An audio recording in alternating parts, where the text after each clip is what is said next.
Like many woodworkers, in my 50 years of woodworking, I've used mostly pine. It's only in recent years that I find myself using hardwoods more and more. Why the difference? Well, in this video, I want to take a look at some of the key differences between pine, a softwood, and hardwoods, and why we would want to use hardwood for our projects instead of the less expensive pine. So let's get to it. First of all, when we're talking about hardwoods, we're talking about a broad spectrum of woods, okay? There's exotic hardwoods with beautiful figuring that people use for some projects. These are expensive woods, and I can understand if you don't want to use them because of the cost. I rarely use these woods, and when I do use them, I use them in small quantities. So let's set those aside for right now. There are other hardwoods that are much closer in cost to pine. I've got a piece of poplar here and a piece of maple. Now, to give you an understanding of the price difference, this piece of pine, and this is number 1 common pine, is about $2.50 a board foot. Okay, this is what you'll probably get at the lumberyard. That's what most of us are working with. You notice it's got a lot of knot holes in it, although they're fairly small knot holes. This piece of poplar runs about $4.40 a board foot. Now, this is the least expensive hardwood you can get, and it's available at our major home improvement centers. So it's fairly readily available, and it's fairly reasonably priced. This is a piece of maple, and maple, again, we're talking about similar grain pattern, similar coloration here. This will run $4.95 to $6.75 a board foot. Depending on how good a quality it is, okay? This is kind of an average sort of quality. This isn't a high quality piece of wood.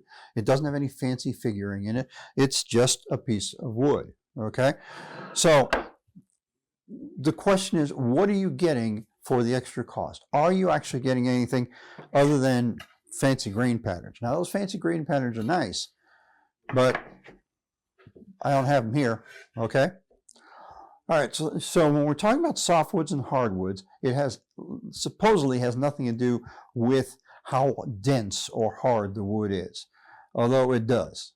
The term softwood and hardwood refers to how the tree grows. Softwoods are trees with needles that don't shed those needles in the wintertime. Pine, cedar, some other types of woods, okay? They're mostly lower density woods, and the trees grow fairly rapidly. Hardwoods come from trees that the leaves fall off of in the fall, and they grow slower, and you end up with a denser, harder wood, okay? Comparing these 3 pieces of wood here, this piece of pine has a hardness, it's called the Janka hardness, it's a scale that's used, of about 420. This piece of poplar has a hardness of about 540. So it's not that much harder, although it is noticeable when you're working it.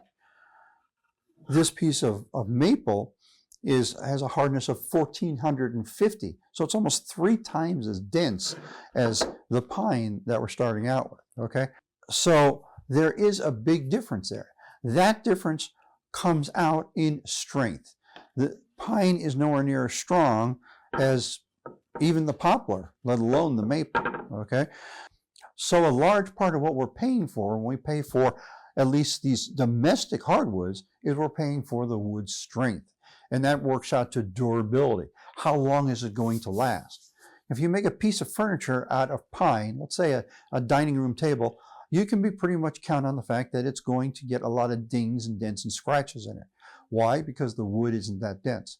If you made the exact same table out of, say, maple, which is commonly used for things like tables and even workbench tops, you'll find that it won't get those dings and dents and scratches.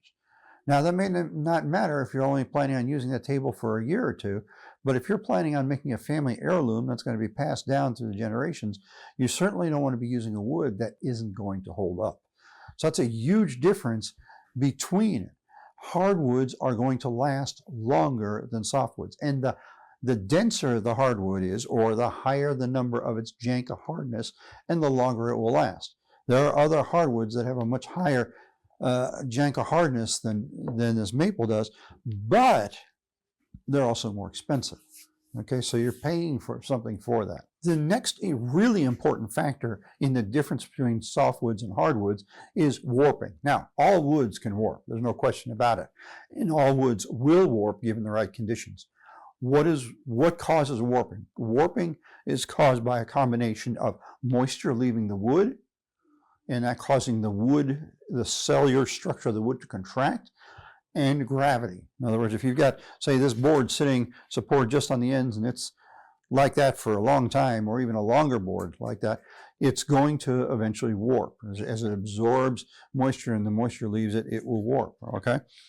Now, when you buy pine from your local lumber yard or your local home improvement center, it has a moisture content of between 15 and 19%. It's only been air dried, and it hasn't necessarily been air dried all that well. So when you bring it into your workshop, it needs to dry out more before you use it.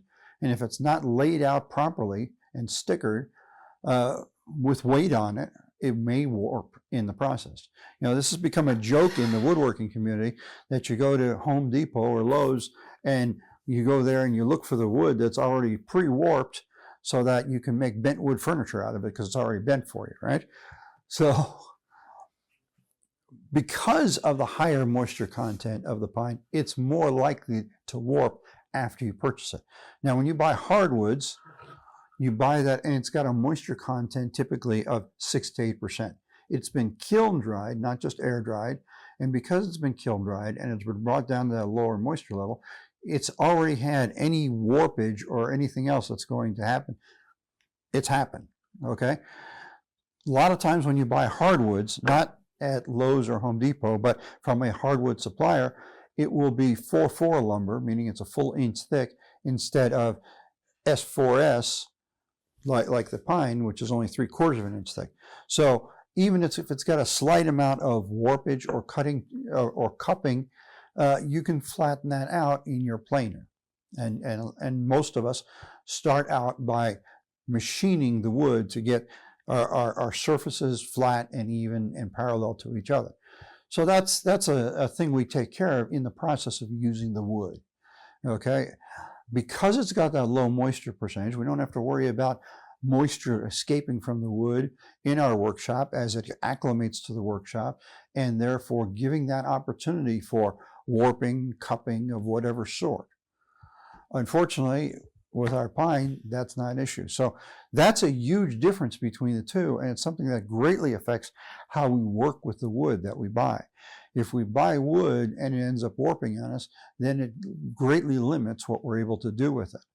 Another major area of difference between pine and hardwoods is the area of workability. Now, you would think, naturally, we all think this, that because pine is softer, it's easier to cut. That's true. For example, if you're taking a handsaw and you're trying to cut that board, it will be easier to cut. However, that's a double-edged sword, because unless the tool is really sharp, you have a greater chance of tear out in the pine than you do in the hardwoods. Okay? Same with drilling a hole. You have a greater chance of tear out with pine than you do in hardwoods. So that's something that can be an issue. The other real issue with working with pine is the knot holes. Now, because of the knot holes, we have two things that are going on. Number one, we have hard spots that we encounter in the wood because knot holes are harder than the wood around them. And the other is waviness in the grain. And that waviness can cause some real workability problems, especially in the area of causing tear out. Okay? I'm going to use a wood plane. This is a Stanley No. 5 jack plane to demonstrate what I'm talking about as far as workability. Okay. Now, maybe you don't use hand planes, and so you might think this doesn't apply. But remember, what I'm going to demonstrate is dealing with the force and the difficulty of getting a clean cut. And your power tools will deal with the same problem. Okay.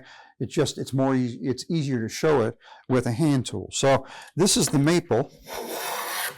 And I can very easily get a nice clean cut with a really beautiful curly offcut here. Okay, that's really smooth and easy. A very smooth cut, not a whole lot of problem, even though the wood is very hard. Okay, we're going to get essentially the same sort of results out of our poplar, except for it'll be a little easier to push the plane through the poplar because it's not as dense. but the same actual idea. And that cut, again, really nice. We get a nice smooth cut. Not a lot of problem with that, okay? So because it's a smooth cut, I get a smooth edge, and that's important. That's one of the things you want, is a smooth edge. All right, so now I'm going to take my piece of pine here. Now I can see already I'm going to have problems because I've got a knot hole here and a knot hole here. And even though those knot holes don't go all the way through, they are potential problems, okay? So we can take our plane, and what happened is that I caught up here and I caught up here, and I actually did not cut the knot hole because it was dense enough that the plane didn't go smoothly through it. Okay? Here on this one, I got a little bit of that second knot hole, but at the same time, what happened is I got some tear out in the wood. And that's the problem. That's the bigger problem. And because that tear out means that we don't have a smooth surface. And I can sand and sand and sand, and I may never totally get rid of that because the tear out is making pits in the surface of the wood. So keep in mind what I'm talking about here when I'm talking about workability ultimately affects the finish of whatever it is you're going to make. Can you make decent things out of pine? Yes, you can. Please don't get the idea I'm saying there's no use for pine. A lot of it depends on what you're trying to make. Again, if you're trying to make that dining room table for your kitchen or your dining room, and you want to make it out of pine because you're trying to save money, you're going to have to accept the fact that it's going to, your choice of wood is going to affect the quality of your finished product, okay? If you can afford to step it up to a better quality wood, a domestic hardwood such as maple, poplar, walnut, cherry, any of the classic woods that we use here in the United States, then you're going to get a better quality product. You're going to get a nicer piece of furniture. As long as you're working in pine, you're going to have some of those problems. Now, there's some projects where that doesn't matter at all. If you're making an Adirondack chair to put in your backyard, you probably don't want to bother spending the money for walnut at $15 a board foot for that chair. It's expected to be a little rustic, and so that means it's acceptable that it's a little rough as well. But if you're trying to make something really nice, that's where it makes a difference. And speaking of really nice, there's one last little detail.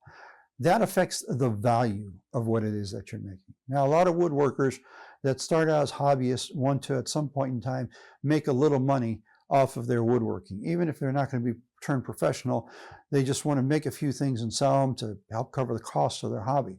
I understand that, and I do that as well. Okay, but keep in mind, if you make a walnut dining room table, you can sell it for a whole lot more than you can sell a pine dining room table for, okay? So again, that's another factor. Yes, it's going to cost you more, but you're going to recoup that cost. So if you can afford the investment, it ends up paying off. So that's I'd have to say the ultimate detail when we're talking about the difference between working with pine and working with domestic hardwoods, let alone the expensive exotic hardwoods, is that you're going to have a higher value product. And if you're trying to make money off of it, or you're trying to give somebody a really nice gift, you're going to have a better product using those hardwoods.